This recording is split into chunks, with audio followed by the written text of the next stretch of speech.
आज मैं personal start कर रहा हूँ ना। देखो, सिर्फ छोटे क्वेश्चनों पर बात करेंगे पहले। सारणी के छोटे क्वेश्चन है, ऐसे दिया जाएगा वहां पर ए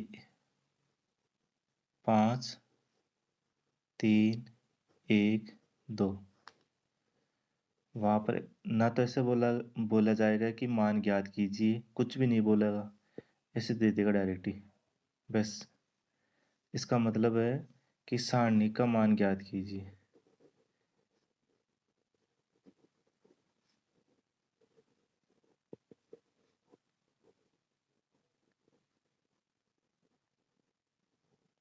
इसका मतलब ये है सारणी का मान ज्ञात कीजिए, क्योंकि यहाँ पर देखो सारणी जैसा दिख रहा है ना, यहाँ पर कुछ बोला नहीं उसने।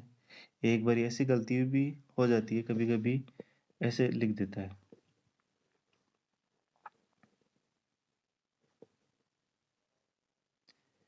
अब वो कुछ बोले ही नहीं, इसने ऐसे बोला नहीं कि तो ए का परिवर्तन ज्ञात कीजिए, ऐसे तो बोला नहीं। ए बराबर ऐसे तो दिया नहीं। इसका मतलब तो मैट्रिक्स होता है, लेकिन एक बार ही पेपर में क्या गलती हुई है, ऐसे दे दिया उसने 5 3 1 2। बस कुछ बोला ही नहीं। इसका मतलब यही था वो, लेकिन उससे क्या हो गई, मैट्रिक्स जैसा हो गया। ये है तो वैसे गलत है, लेकिन उससे गलत हो गया।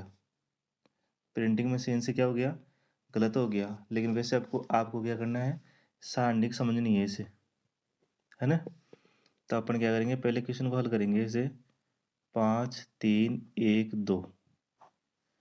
5 को 2 से गुणा करेंगे और -3 को 1 से गुणा करेंगे। तो यहाँ पर क्या हो गया, 10 -3 बराबर क्या हो गया, 7। ऐसे दूसरे क्वेश्चन है, a+b 0 0 a-b। यहाँ पर अग्र विकर्ण गुणा किया a+b और a-b। a+b a-b -0 a+b a-b b -0। तो इसका सूत्र क्या दिख रहा है ये आपको, a² -b²। a+b a-b का गुणा क्या होता है, a² -b²। आ गया आंसर। क्योंकि हम जानते हैं इस बात को कि x + y और x - y बराबर x² - y², ये फॉर्मूला है। ऐसे यहाँ पर क्या हो गया, a+b और a-b बराबर क्या होता है, a² - b²। इसका फॉर्मूला लगा दिया ये वाला, और ये 0 हो गया। अब तीसरा क्वेश्चन है, 3 2 4 1 3 2 2 1 2। उसने कुछ नहीं बोलेगा वो कि इसका मान निकालना है, क्या करना है क्या नहीं करना है। लेकिन इसका मतलब ये होता है कि इसका मान ज्ञात कीजिए, मतलब ये होता है। वो न तो कुछ बोलेगा कि ज्ञात कीजिए, लिख दे कोई जरूरी नहीं, ये भी हो सकता है कि का मान ऐसे लिख दे, और वो ना भी लिखे तो भी इसका क्या करना पड़ेगा, आपको मान निकालना पड़ेगा। आपको ऐसा नहीं उसने पूछा ही नहीं, गलत हो गया, चलो बच गए अपन, तो ऐसा कुछ नहीं है। इसको हल करना है, कुल मिला के बात ये है। 3 1 2 2 3 1 4 2 2। अब इसकी क्या करेंगे अपन, पहले स्तंभ की दूसरे स्तंभ की परछाई बनाएंगे, मतलब सारों विधि लगाएंगे इसमें। मैंने C1 को ये लगा दिया, C2 को ये लगा दिया। मैंने दो स्तंभों की क्या कर दी, परछाई बना दी। अब देखो मैं अग्र विकर्ण गुणा करूंगा, 3 3 2। यहाँ पर मैंने गुणा किया 3 × 3 × 2। फिर है 2 2 2। फिर है 2 × 2 × 2। फिर है 4 × 1 × 1। फिर है +4 × 4 × 1 × 1 माइनस। फिर देखो 2 3 4, ऐसे करेंगे ना 5 विकर्ण। 2 3 4, फिर है माइनस 1 2 3, 1 गुणा 2 गुणा 3, फिर है माइनस 2 गुणा 1 गुणा 2 गुणा 1 गुणा 2। ऐसे अपन ने क्या कर दिया, हल कर दिया। अब देखो 3 को 3 से गुणा करेंगे कितना आ गया, 9, 9 और 2 18, 2 2 2 8 हो गए। जोड़ा नहीं है मैंने, गुणा किया, 2 दूना 4, 4 दूना 8, 4 4 क्या हो गया, 4 हो गया। 2 3 4 कितना हो गया, 24 हो गया। कैसे, ये तो 12 हो गया, और 12 दूना 24 माइनस, ये 24 माइनस के हैं, ये 6 माइनस के हो गए, और 4 माइनस के हो गए। तो कुल मिला के हो गया 18 और 8 26, 26 से 4 30। मतलब यहाँ पर हो गया 30, तो प्लस का और माइनस का कितना हुआ, 34, मतलब बराबर माइनस का 4 आंसर आ गया। माइनस का क्या आ गया, 4 आंसर आ गया। फोटो लो।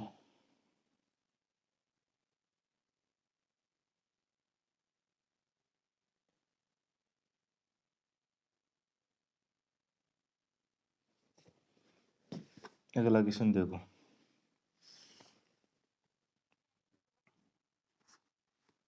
पिछले कौन सी पेज की, कल वालों की, सारों की। आज तो स्टार्ट ही तो किया ये रहा।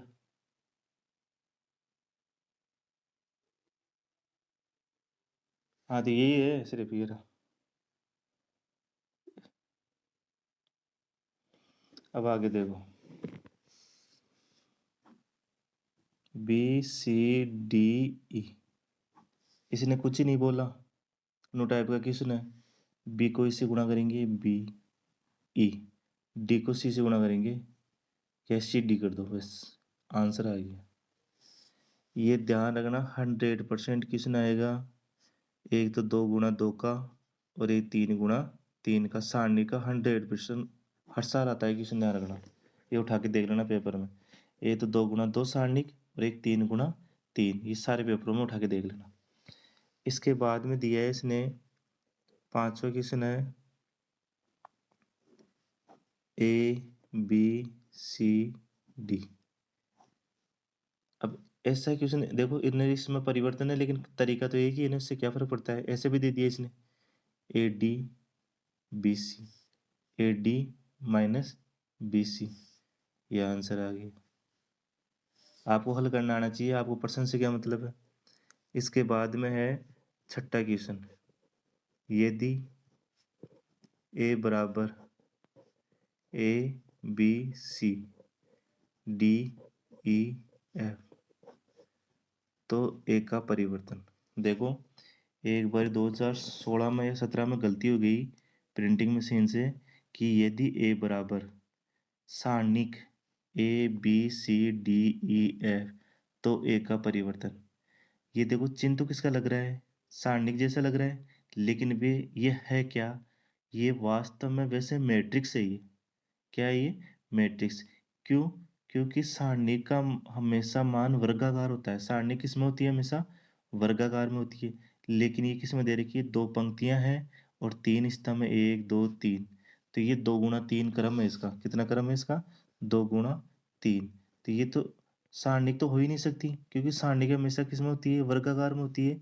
या तो वो 2 गुणा 2 हो, या वो 3 गुणा 3 हो। इसका मतलब ये प्रश्न गलत किया गया है उस प्रिंटिंग मशीन के जरिए। तो ये है क्या, वैसे मैट्रिक्स है, लेकिन आपको क्या लग रही है, सारणी की। तो इससे क्या हुआ, गलती हुई है प्रिंटिंग मशीन से। तो आप एक का परिवर्तन क्या होगा, a B C D E f, ये आंसर हो गया। आगे समझ में, ये आंसर हो गया। तो कोई बात नहीं, गलती हो जाती है, और वहाँ पर क्या बताने वाला नहीं रहेगा, क्योंकि मैथ की सिखाते भी नहीं है ना वहाँ पर। आप जहाँ एग्जाम दोगे ना हॉल में, तो वहाँ पर ऐसे तो नहीं मैथ का टीचर खड़ा रहेगा। आगे बात करते हैं सातवें क्वेश्चन, यदि ए बराबर ए बी सी डी और बी बराबर सी डी ए बी, तो ए प्लस बी। उसने बोला यदि ए बराबर ये है सारणिक, बी बराबर ये सारणिक है, तो ए का प्लस बी का मान ज्ञात कीजिए। तो आपको क्या करना है, ए प्लस बी को जोड़ दो आप। तो एक तो क्या कर दिया आपने, a B C d plus c d a b. तो आपने क्या कर दिया, ये ए रख दिया, ये बी रख दिया, जोड़ो। A plus C, B plus D, C plus A और डी प्लस बी। आपने जोड़ दिया, फर्स्ट से फर्स्ट जोड़ दिया, सेकंड से सेकंड जोड़ दिया, थर्ड से थर्ड जोड़ दिया, फोर्थ से फोर्थ जोड़ दिया, बस आंसर आ गया। उठाओ।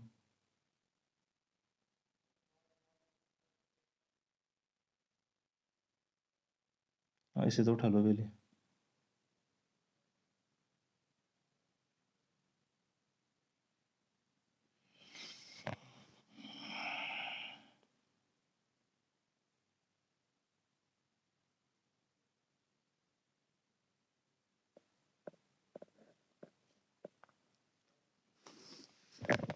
अब आ गए।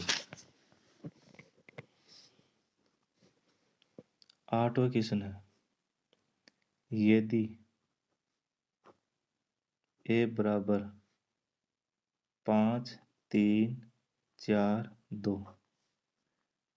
और बी बराबर 1 0 2 3, तो ए बी ज्ञात कीजिए।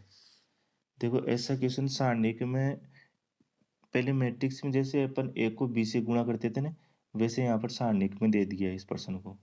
अब ये प्रश्न दो तरीके से हल होगा। यदि वो ऑब्जेक्टिव क्वेश्चन में ऐसे पूछता है, देखो पहला काम है उसने ए और बी देखा है, तो अगर उसने सारणिक दे रखी है तो सारणिक के हिसाब से हल करना है। अगर उसने मैट्रिक्स दे रखी है तो मैट्रिक्स के हिसाब से हल करना है। तो यहाँ पर देखो ऐसे मान लो उसने सारणिक दे रखी है, ए को बी से गुणा करना है मुझे। ये देखो ए है और ये क्या है, बी है। 1 2 0 3, मैंने ये ए रख दिया, ये बी रख दिया गुणा करने के लिए। लेकिन मैट्रिक्स में तो क्या करते थे अपन, ऐसे कैसे गुणा करते थे, लेकिन सारणिक में अगर अपन गुणा करेंगे सारणिक को सारणिक से, तो आप क्या करोगे, देखो 5 3 4 2, इस दूसरी मैट्रिक्स को अपन क्या करेंगे, पंक्तियों को स्तंभों में बदल देंगे। 1 0 2 3, दूसरी मैट्रिक्स दूसरी सारणी को अपन क्या करेंगे, पंक्तियों को स्तंभों में बदल देंगे, परिवर्तन कर देंगे। यदि अपन सारणी को हल करना है गुणा मैट्रिक्स की जैसे, तो अपन दूसरी जो सारणी का है ना दूसरा हिस्सा सेकेंड वाला, ये आपको क्या करना है, परिवर्तन करना है, स्वयं को आपको करना पड़ेगा परिवर्तन। मैंने पहली पंक्ति को पहला स्तंभ बना दिया, दूसरी पंक्ति को दूसरा स्तंभ बना दिया।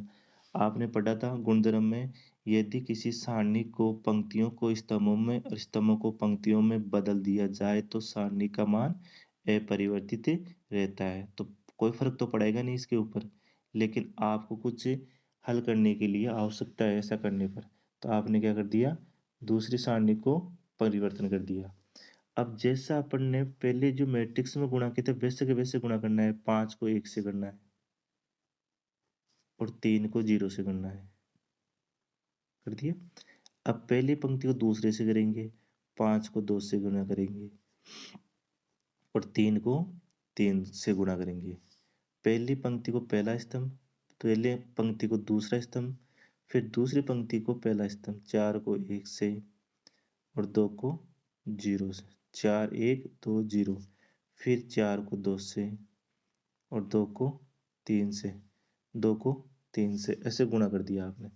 तो यहाँ पर हो गया 5 प्लस 0 10 प्लस 9 4 प्लस 0 और 8 प्लस 6, 8 प्लस 6, तो कुल मिला के इसका आंसर क्या आ गया, 5 19 4 और 14, ये इसका आंसर आ गया।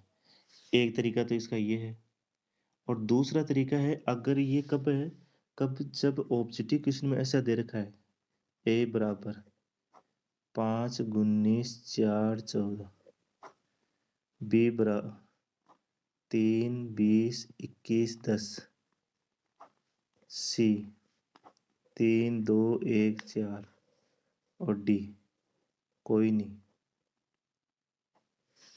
जब उसने ऑब्जेक्टिव क्वेश्चनों में ऐसे दे रखा है, ए बी दे दिया और उसने बोला कि ए बी का मान ज्ञात कीजिए, तब तो आपको ऐसे जवाब देना है। देखो, इसका आंसर ये हो गया, इसका आंसर क्या हो गया, ये हो गया। और अगर वो ऐसे दे दे तो, और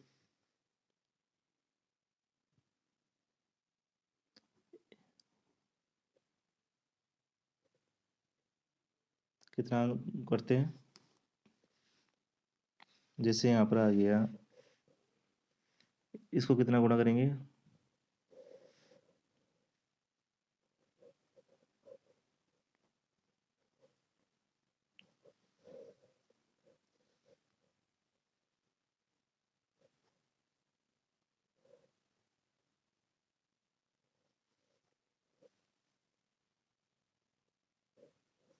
माइनस का 6 5 4 और 7, तो इसका आंसर क्या होगा, देखते हैं। देखो, ए बराबर क्या दिया था उसने, 5 3 4 2, बी बराबर क्या दिया था उसने, 1 0 2 3। सारणी क्या है, हमेशा सारणी क्या है, संख्यात्मक मान है। यह आपने पहले पढ़ा था, सारणी के हमेशा किस में आती है, संख्यात्मक, जो भी मान आएगा वो संख्या में मान आएगा। तो यहाँ पर क्या है, जैसे एक ही सारणी का मान क्या होगा, एक ही सारणी का मान होगा 5 गुणा 2 माइनस 3 गुणा 4 बराबर 10 माइनस 12 बराबर माइनस का 2। बी की सारणी का मान क्या होगा, 3 1 गुणा 3 माइनस 0 गुणा 2, तो 3 माइनस 0 बराबर 3। तो यहाँ पर ए और बी को गुणा करेंगे अपन, -2 को और 3 से, तो माइनस का क्या आ गया, 6। माइनस का क्या आ गया, 6।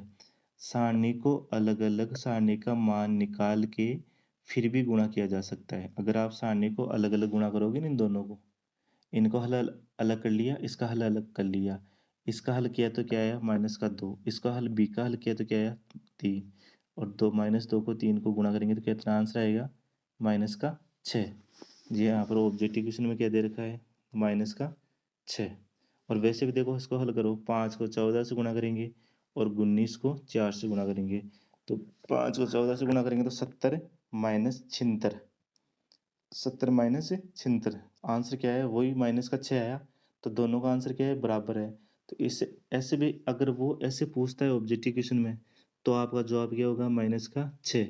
ऐसे तुरंत हल करके जवाब दोगे। और अगर वो ऑब्जेक्टिव क्वेश्चनों में ऐसे पूछता है, तो आपको ऐसे हल करना पड़ेगा, ध्यान रखना। ये पूछा है ऐसा क्वेश्चन, क्वेश्चन ऐसा पूछा है मैंने, ये नहीं पूछा है, ऐसा क्वेश्चन नहीं पूछा है, नीचे वाला नहीं पूछा है, ऐसा पूछा है। जब मैं ये क्वेश्चन हल करके समझा रहा हूँ आपको, आया समझ में। ऑब्जेक्टिव क्वेश्चन में ऐसा पूछा है, उसका जवाब ये था, न कि ऐसा पूछा था। लेकिन ऐसा भी पूछ ले मान लो, तो आपको ऐसे हल करना है। देखो, आगे समझ में, क्योंकि उसने ऐसे देते ही समझ जाना कि आपको हल कैसे करना है। इस सारणी को, आपको इस सारणी को ऐसे हल करना है। चलो फोटो उठाओ एक बारी।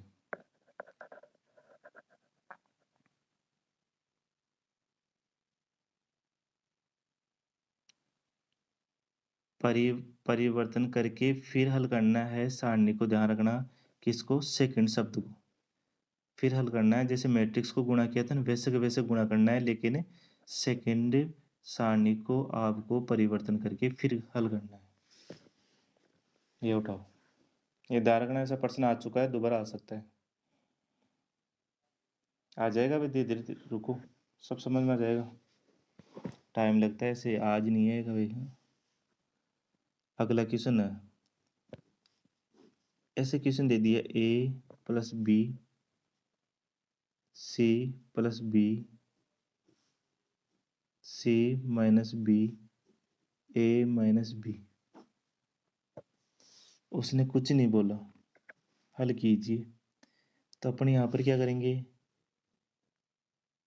अग्र विकर्ण गुणा करेंगे ए प्लस बी और ए माइनस बी, ए प्लस बी और ए माइनस बी। पक्ष विकर्ण गुणा करेंगे सी प्लस बी और C minus B, C plus B और सी माइनस बी। देखो A plus B A minus B का सूत्र तो क्या हो गया, A square minus B square bracket minus C square minus B square bracket.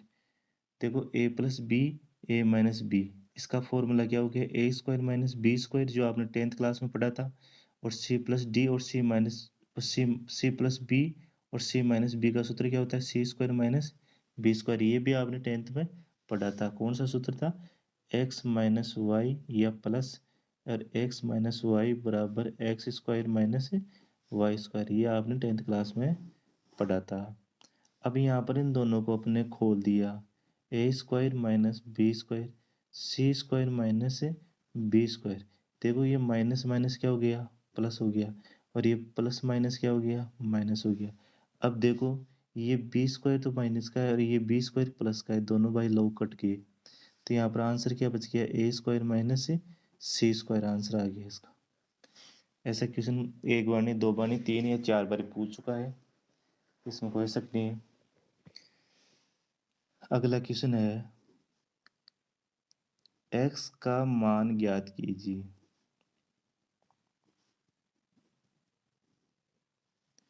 यहाँ पर दे रखा है 3x(1) बराबर 2 2 4 1।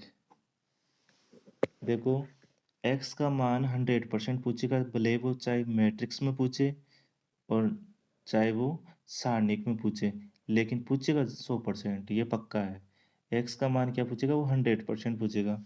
तो यहाँ पर देखो 3 को 1 से गुणा करेंगे, ये लेफ्ट में तो क्या करें, सारणिक है, अभी ये मैट्रिक्स नहीं है, मैट्रिक्स को भूल जाना, बराबर वाला सिस्टम नहीं है इसमें, ये सारणिक है, इसको हल करना पड़ेगा। 3 को 1 से गुणा करना पड़ेगा, 3 को 1 से माइनस x को x से बराबर 2 को 1 से माइनस 2 को 4 से, 2 को 1 से और 2 को 4 से। देखो 3 माइनस एक्स स्क्वायर बराबर 2 माइनस 8, तो 3 माइनस एक्स स्क्वायर बराबर माइनस का 6। अब ये माइनस का 6 बच गया, ये उठ के इधर आ जाए और ये उठ के इधर आ जाए, तो पक्षांतरण से 3 माइनस माइनस प्लस का 6 बराबर एक्स स्क्वायर। देखो 3, ये माइनस इधर आ गया तो प्लस हो गया, और ये माइनस इधर आ गया तो प्लस हो गया। तो यहाँ पर तो क्या हो गया, एक्स स्क्वायर बराबर 9। एक्स स्क्वायर बराबर क्या आ गया, 9। तो यहाँ पर एक्स बराबर क्या हो गया, प्लस माइनस अंडर रूट 9। आपने 10th क्लास में पढ़ा था, अगर स्क्वायर हटता है तो उधर जाके अंडर रूट में बदल जाता है, और वो क्या होता है, प्लस माइनस, दोनों क्या होंगे, वो प्लस और माइनस। अब किसी 9 का अंडर रूट करते हैं तो x का मान क्या आ गया, प्लस माइनस 3। वह आंसर प्लस का 3 भी हो सकता है और माइनस का 3 भी हो सकता है। ये x का मान आ गया। आगे समझ में, उठाओ।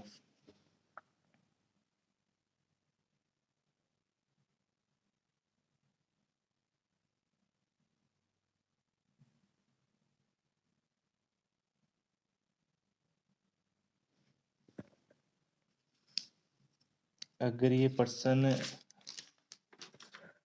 हाँ जी, अब लो।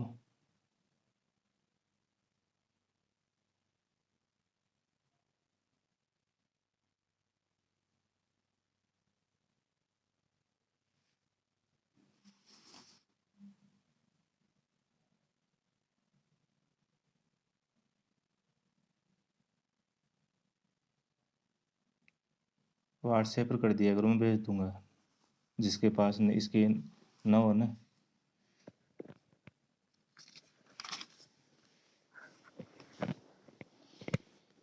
अब देखो इसकी बात क्या है इसमें, यहाँ पर क्या आया था, x बराबर +-3 आ गया।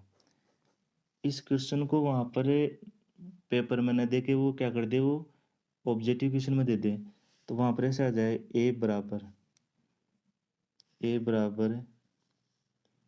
+-3, b बराबर 3, c बराबर -3 और d बराबर कोई नहीं।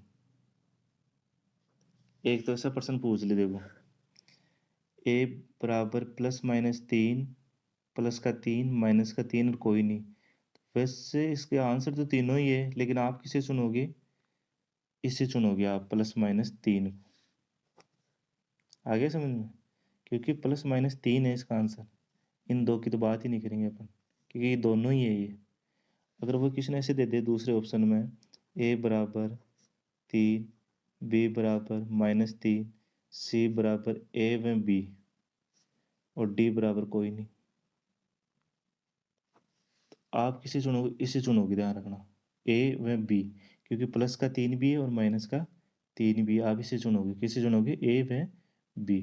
इसको ऐसे दे दे दूसरा नंबर में, a बराबर 3, b बराबर -3, c बराबर 2, d बराबर -2।